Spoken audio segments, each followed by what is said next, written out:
Allah mengingatkan kita untuk terus meningkatkan bekal kebaikan sebelum kita berpulang pada Allah Subhanahu wa Ta'ala. Pastikan semua kegiatan kita punya nilai di hadapan Allah.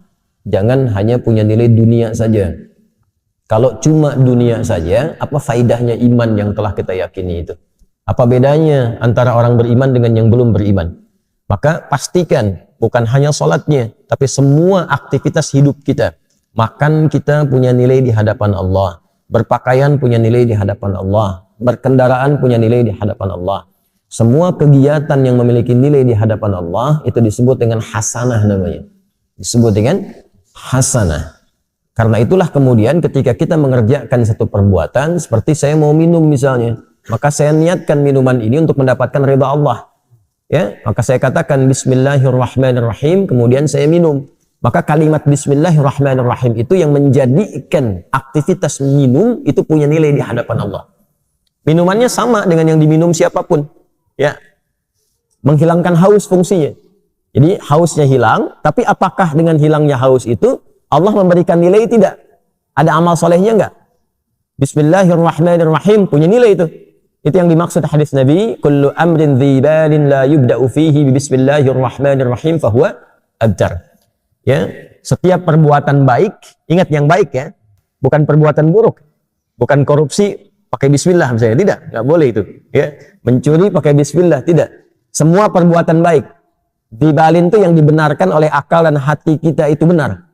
Jadi sesungguhnya kalau orang berbuat salah, hatinya pasti menolak. Ya, hatinya menolak, itu bal. Ma fi balika, apa sih yang ada dalam hatimu itu? Ya, kan saya sering katakan begini kalau ingin menguji ya. Anda keluar dari masjid untuk ngetes, bukan dilakukan terus, bukan ya. Untuk ngetes, coba iseng-iseng pakai misalnya, dipakai iseng, bukan dipakai pulang ya. Dipakai iseng misalnya sendal orang lain. Masukin dulu, tes. Itu hati kecil pasti mengatakan, ya itu bal, hati kecil mengatakan, hey itu bukan punya kamu. Pasti itu, secara otomatis. Ya, secara otomatis. Lepas lagi tuh, jangan dipotong videonya ya. Saya mesti potong-potong video tuh, ya. Itu ngecek itu seperti itu, hatinya pasti akan protes. Nah, jadi Nabi pernah mengatakan istafti qalbak, ya. Coba tanya hatimu yang paling dalam. Kedalaman hati itu disebut dengan bal namanya. Mafi balik, kemana lu? Apa sih isi hatimu itu yang membimbing pikiranmu, ya? Nah, dari situ kullu amrin dzibalin, setiap perbuatan baik yang dibenarkan oleh hati kita, membimbing pikiran kita, tapi tidak diiringi dengan Bismillahirrahmanirrahim. Ya, fahuwa abtar. Maka terputus nilai keberkahannya. Artinya nggak ada nilai di hadapan Allah, cuma dunia saja.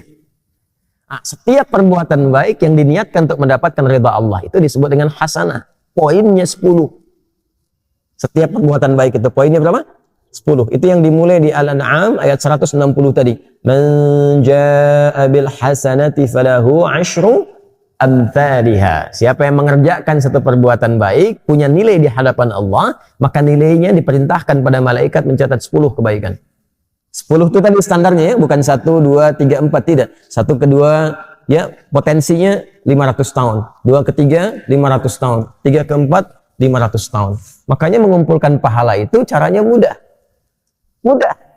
Ya, cuma nanti kemudahan itu bergantung pada iman. Makanya bab iman, bab akidah itu yang paling pokok.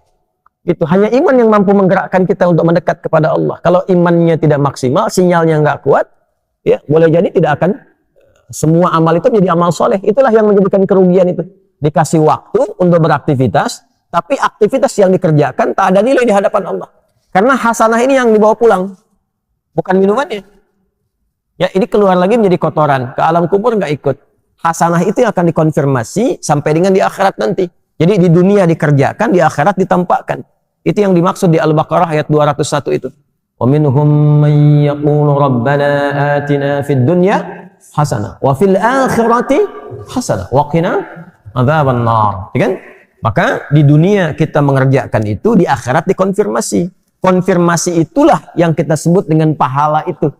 Jadi setiap nilai 1 ke 2, 2 ke 3, 3 ke 4 disebutnya ajrun namanya. Ya, nilainya disebut dengan hasanah. Hitungan 1, 2 ke 3 ke 4 terus disebut ajrun. Di surah At-Tin itu yang paling viral, lahum ajrun ghairu mamnun, ya. Nah, jadi itu yang disebut ajrun, kita terjemahkan dengan pahala. Jadi yang ikut pahalanya. amal solehnya di dunia. Di alam kubur kan sudah nggak ada amal soleh lagi. Ya, nggak ada amal soleh lagi. Jadi jangan berharap atau berdoa mudah-mudahan di alam kubur masih bisa tahajud misalnya. Enggak. Udah istirahat di alam kubur itu.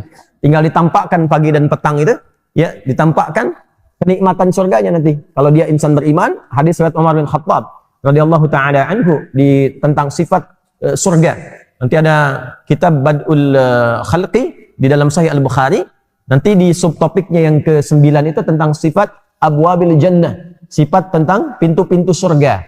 Ya, di hadis kedua dari situ adalah hadis dari Umar bin Khattab radhiyallahu taala anhu yang menerangkan tentang bagaimana keadaan di alam kubur ya bagi setiap manusia. Kalau dia min ahlil jannah, ya, in kana min ahlil jannati, jika dia termasuk ahli surga maka ditampakkan surganya setiap pagi dan petang. Ini nanti yang melahirkan rumusan di antaranya zikir pagi dan petang.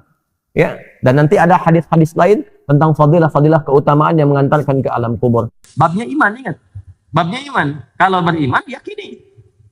Iman kita dipertaruhkan di situ dan tidak akan ada ruginya, toh meninggal juga. Ya kan? Toh meninggal juga. Nah, nanti dikonfirmasi saat di akhirat ditampakkan itu semua dalam bentuk kitab kita. Makanya nanti di surah Al-Isra akan dikonfirmasikan Iqra kitabah kafa bi nafsika al-yawma 'alaika hasiba. Jelas ya? Nah, karena itu disarankan kita mulai meniatkan diri kita sepenuhnya untuk menjadikan semua aktivitas kita punya nilai, menjadi hasanah. Termasuk sholat yang baru ditunaikan. Karena sholat itu ibadah pertama dalam Al-Quran yang disebut dengan hasanah. Quran surah ke-11 Hud di ayat 114. Aqimis sholata tarafain nahar wa zulafan minal layl innal hasanati yudhibnas sayyiat. Ya kan? Tunaikan salat dari mulai pertengahan siang sampai dengan ke malam, ya, dari mulai terus sampai dengan subuh sampai dengan ke isya. Innal hasanat, semua salat yang dikerjakan itu menjadi hasanat, jamak dari kata hasanah. Jadi salat disebut dengan hasanah. Karena itu rumusan ibadah kita yang dicontohkan dalam Al-Quran, begitu kita akan ucapkan dan mohon kepada Allah menjadi hasanah, salat didahulukan. Inna salati, teruskan ayatnya, wa nusuki wa mahyaya wa mamati lillahi rabbil alamin. Dan ini nanti akan menjadi salah satu di antara 12 doa iftitah.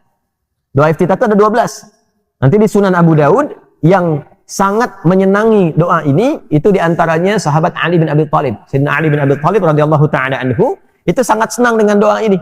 Beliau membaca dalam salatnya itu wajjahtu wajhiya lilladzi fataras samawati wal arda hanifan musliman wa ma ana minal musyrikin. Inna salati wa nusuki wa mahyaya wa mamati lillahi rabbil alamin la syarika lahu wa bidzalika umirtu wa ana minal muslimin wa ana awwalul muslimin, dengan dua riwayat. Nanti yang Abu Hurairah itu yang meriwayatkan yang Allahumma ba'id, yang Ali bin Abi Thalib yang meriwayatkan wajjahtu. Yang di situ terdapat inna salati. Jadi kita berikrar ke, bukan hanya salat kita, semua ibadah kita. Semua ibadah kita, wa nusuki, wa mahyaya, semua kegiatan hidup kita. Ya, wa mamati sampai kita wafat. Jadi barusan itu kita berikrar, selesai salat subuh, mulai selesai subuh ini, semua kegiatan kita mesti punya nilai di hadapan Allah Subhanahu wa taala. Itu ikrarnya. Jangan sampai berbuat maksiat. Awas, hati-hati. Maka ditutup nanti di ayat 165-nya. Awas, di ujung ayatnya nanti. Inna rabbaka sari'ul iqab. Wa innahu ghafur rahim. La ghafurur rahim. Hei, ingat ya. Kalau kamu berbuat salah, Allah itu cepat hukumannya.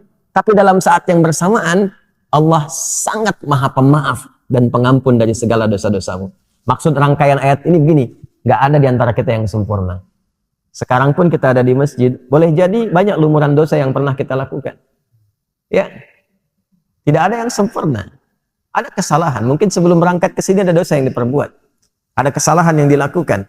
Jangan tunggu untuk bertobat dengan mengakhirkan di akhir waktu. Ya, sungguh orang-orang yang menggantungkan waktu taubatnya itu di waktu-waktu yang panjang sehingga boleh jadi maut datang lebih cepat dari apa yang dia duga. Orang-orang seperti itu mohon izin tidak dapat mendapatkan kesempatan taubat dengan maksimal. Maka kalau kita sadar berbuat salah, kata Allah, hei, jangan malu untuk kembali kepadaku, karena aku la ghafurur rahim. Sepanjang kau mau kembali, aku akan cepat mengampuni dosa yang pernah engkau kerjakan dan menghapuskannya sampai ketika engkau kembali. Jelas? Tapi kalau sengaja ditunda-tunda atau sengaja berbuat dosa, ada beberapa dosa yang dipercepat hukumannya sebagai mukaddimah saat di dunia. Bukan balasan aslinya, sebagai mukaddimah. Mukaddimah itu pun karena ada rahmat Allah di dalamnya untuk mengingatkan dia supaya kembali lagi. Ya. Misalnya pelaku riba dibuat susah, dibuat hilang, hancur harta dan sebagainya gitu kan. Nah, ada yang dosa kepada kedua orang tua. Ya, dibikin susah nanti di kehidupan, di pekerjaannya, sulit A, sulit B, supaya sadar. Itu nanti ada di Quran surah As-Sajdah itu. وَلَنُذِيقَنَّهُمْ مِنَ الْعَذَابِ الْأَدْنَى دُونَ الْعَذَابِ الْأَكْبَرِ لَعَلَّهُمْ يَرْجِعُونَ. Ya.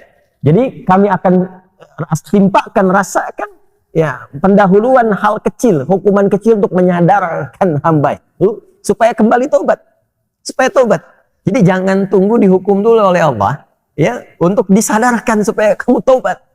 Sepanjang kita merasa ada kesalahan, istighfari, minta ampun, kembali pulang, lalu setelah itu istiqamah mengerjakan kebaikan sampai kita kembali pada Allah Subhanahu